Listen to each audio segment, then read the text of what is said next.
राधे राधे दोस्तों, आप सभी का स्वागत है आपके अपने चैनल व्रत पूजन और कहानियां में। एक बार पार्वती ने भगवान शिव शंकर से पूछा, ऐसा कौन सा श्रेष्ठ तथा सरल व्रत पूजन है जिसे मृत्यु लोक के प्राणी आपकी कृपा सहज ही प्राप्त कर लेते हैं।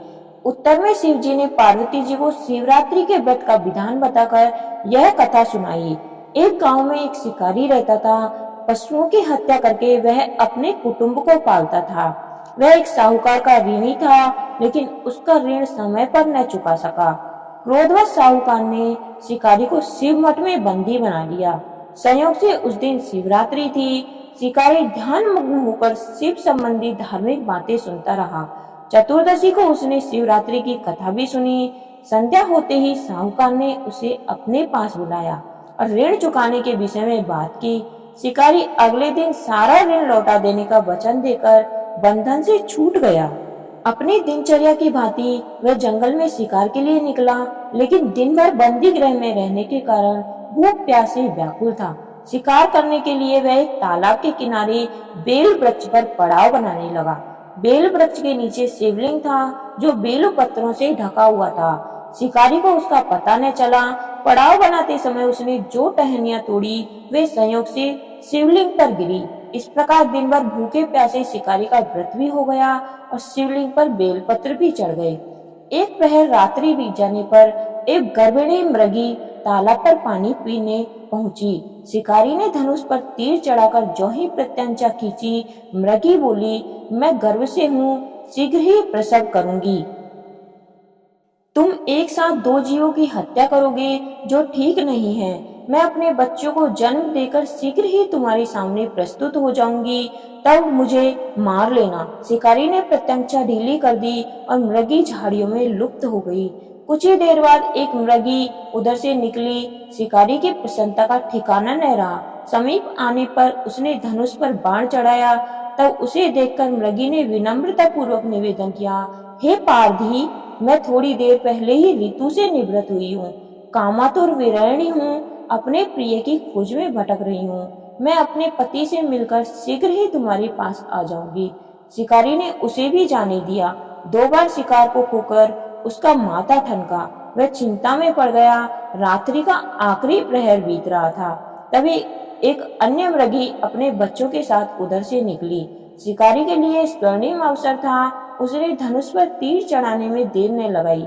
वह तीर छोड़ने ही वाला था कि मृगी बोली, हे पारधी, मैं इन बच्चों को पिता के हवाले करके लौट आऊंगी।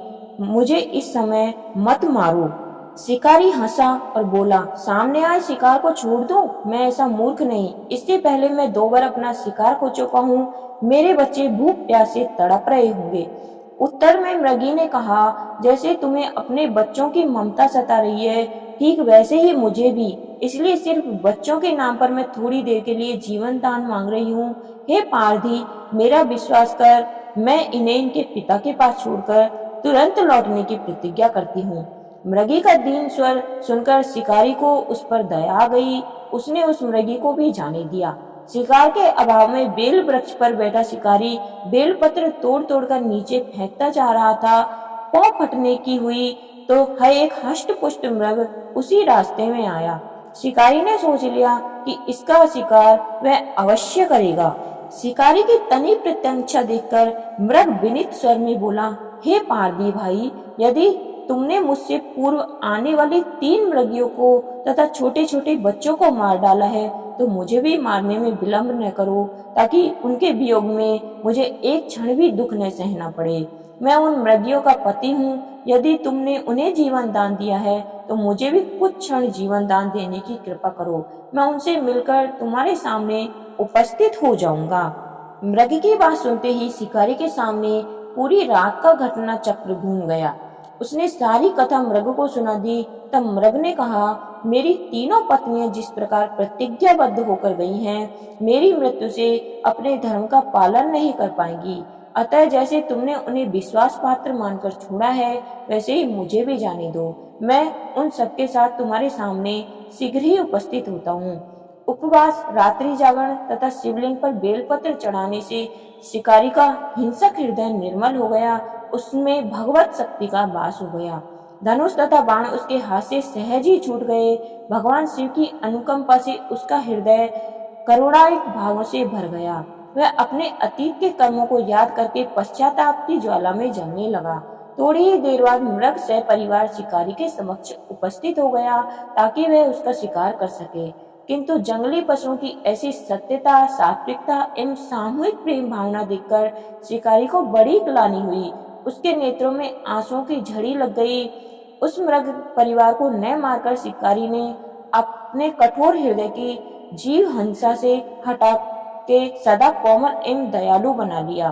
देवलोक से समस्त देव समाज भी इस घटना को देख रहा था। घटना की परिणति होते ही देवी देवताओं ने पुष्प वर्षा की, तब शिकारी तथा मृग परिवार मोक्ष को प्राप्त हुए।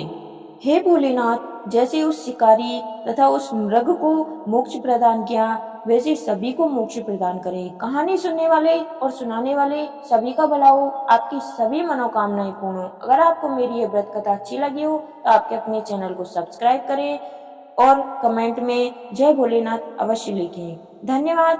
आपका दिन शुभ हो।